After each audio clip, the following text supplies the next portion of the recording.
top of the screen, it says, "In nothing be anxious, but in everything by prayer and petition, with thanksgiving," that's the key, "let your requests be made known to God, and the peace of God, which surpasses every man's understanding, will guard your hearts and your thoughts in Christ Jesus." And then under that next paragraph, under what we just read, says in Philippians 4:6, Paul speaks of prayer, petition, and thanksgiving.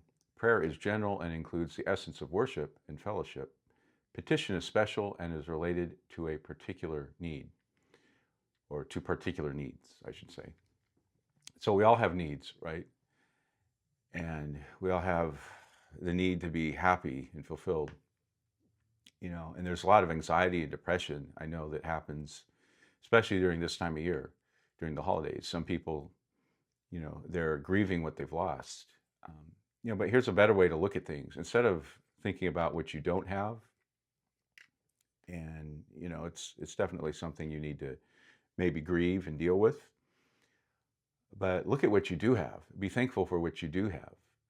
In this verse that we just read, Philippians 4:6, and then the following verse 7, says, "In nothing be anxious, but in everything by prayer and petition with thanksgiving." So we don't need to be thankful necessarily for the trials and tribulations, for the bad things.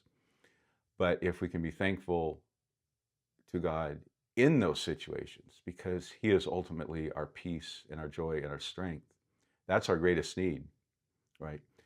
And now we'll go on to the next page, and you'll see down at the bottom of the screen in yellow, the result of practicing the organic union with the Lord is that the peace of God guards our hearts and thoughts in Christ Jesus.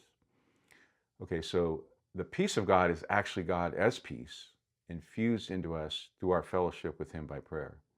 This peace is the counterpoise to troubles and the antidote to anxiety. The God of peace patrols or stands guard before our hearts and thoughts in Christ Jesus. So, as always, I pray that you will be blessed and prosper in your spirit, your soul, and your body.